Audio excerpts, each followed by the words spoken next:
नमस्ते। आज के इस एक्सप्लेनर में हम एक बहुत ही दिलचस्प विषय पर बात करने वाले हैं।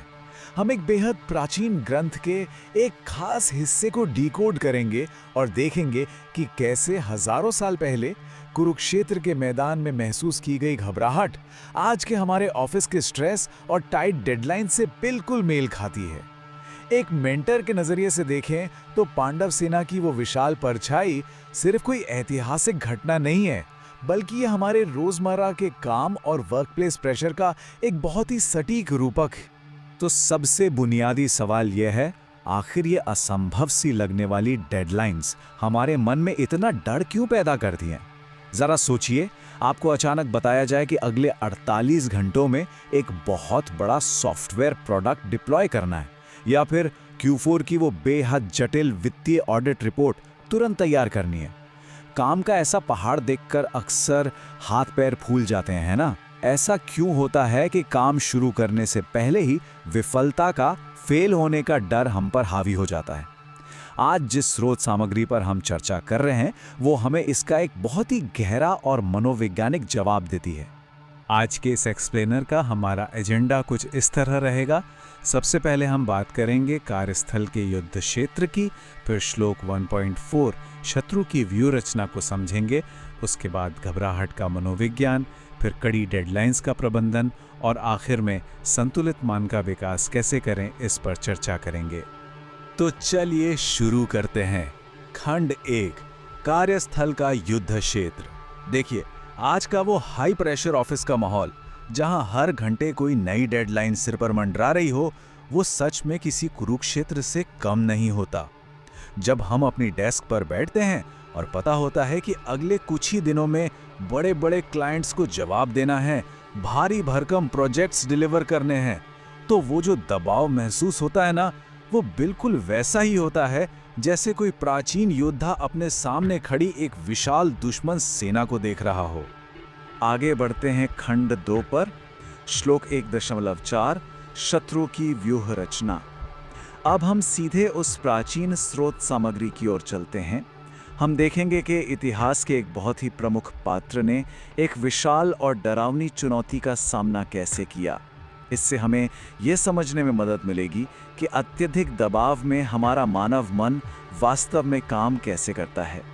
श्लोक कुछ इस प्रकार है, अत्र शूरा महेश्वासा भीमार्जुन समायुधि युयुधानो विराटश्च द्रुपदश्च महारथः। जरा उस दृश्य की कल्पना कीजिए।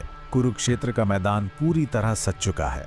दुर्योधन अपने गुरु द्रोणाचार्य के पास खड़ा है और सामने खड़ी पांडवों की उस विशाल सेना का मुआयना कर रहा है।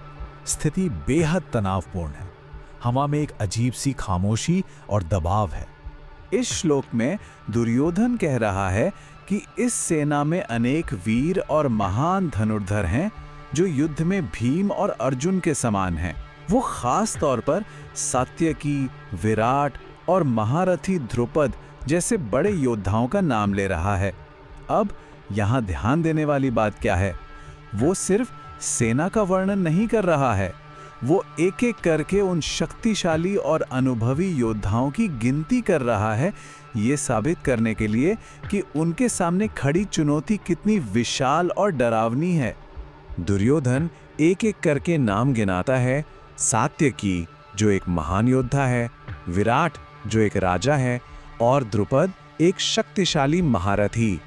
अगर हम इसे आज के कॉर्पोरेट संदर्भ में देखें तो ये बिल्कुल वैसा ही है जब कोई जूनियर कलीग किसी नए प्रोजेक्ट के डरावने हिस्सों की लिस्ट बनाने लगता है, जैसे ये वाला क्लाइंट तो बहुत सख्त है, लीगल टीम से मंजूरी मिलना तो नामुमकिन है, और अरे बजट तो बहुत ही कम है।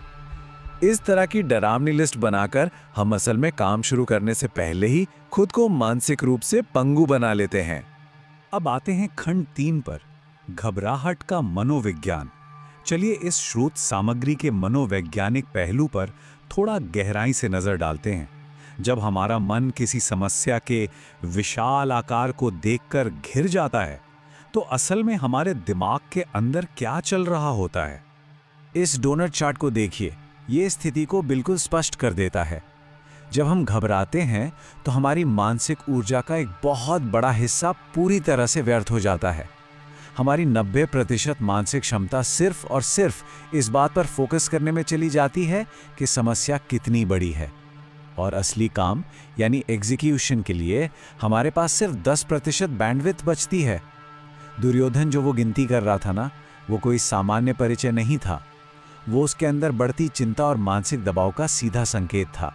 डर उसके मन पर पूरी तरह हावी हो रहा था। और यहीं पर हमारे पेशेवर जीवन का एक बहुत ही क्रिटिकल लेसन छिपा है।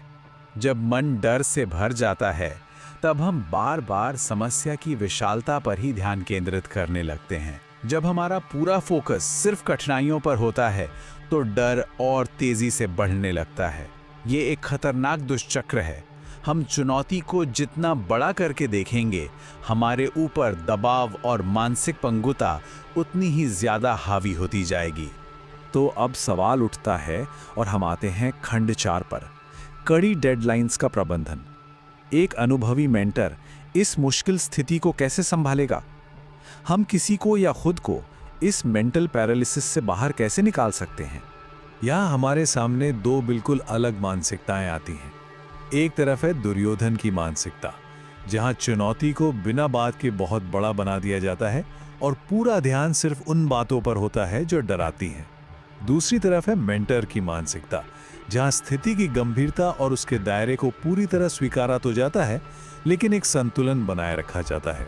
एक अच्छा लीडर ये जानता है कि डेडलाइन बहुत सख्त है, लेकिन वो दहशत नहीं फैलाता। उसका पूरा फोकस सिर्फ और सिर्फ समाधान पर होता है। इस पूरे विश्लेषण से डेडलाइन के दबाव को मैनेज करने के 3 बहुत ही स्पष्ट और एक्शनेबल स्टेप्स निकल कर आते हैं। पहला, बिना डरे काम के दायरे को देखें। अपनी भावनाओं को एक तरफ रखें और सिर्फ तथ्यों का आकलन करें। दूसरा, कठिनाइयों की वो अंतहीन लिस्ट बनाना बंद करें। हर उस चीज को गिनना छोड़ दें जो गलत हो सकती है। और तीसरा, अपना फोकस उस 90% समस्या से हटाकर तुरंत एग्जीक्यूशन पर लाएं। काम को छोटे छोटे हिस्सों में बांटें और बस पहला कदम उठा लें। और अंत में खंड 5, संतुलित मन का विकास। क्योंकि देखा जाए तो सब कुछ इसी एक आखिरी लक्ष्य पर आकर टिकता है।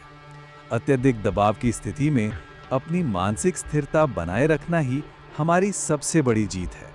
स्रोत सामग्री हमें बताती है कि एक स्थिर मन असल में क्या है। एक स्थिर मन वो है जो किसी बेहद कठिन या भारी परिस्थिति को देखकर भी पूरी तरह संतुलित बना रहे। हमारी असली क्षमता और कुशलता इसी बात में है कि बाहर परिस्थितियां चाहे कितनी भी डरावनी या नामुमकिन क्यों ना लग रही हों, हमारा जो आंतरिक संतुलन है वो डगमगाना नहीं चाहिए। सच कहूं तो लीडरशिप की असली परीक्षा इसी संतुलन में है। ये पूरी चर्चा हमें एक बहुत ही गहरे चिंतन की ओर ले जाती है। क्या हम वाकई जीवन की चुनौतियों को जरूरत से ज्यादा बड़ा बनाकर अपने ही मन में डर पैदा कर रहे हैं? अगली बार जब भी कोई बहुत बड़ा प्रोजेक्ट या कोई असंभव सी लगने वाली डेडलाइन आपके सामने आए, तो इस सवाल को जरूर याद रखिएगा। खुद से पूछिएगा, क्या चुनौती वास्तव में इतनी बड़ी है या सिर्फ हमारा मन इसे बड़ा बना रहा है? खैर, स्रोत सामग्री इस पंक्ति के साथ समाप्त होती है कि अगले श्लोक में पांडव सेना के अन्य महान योद्धा।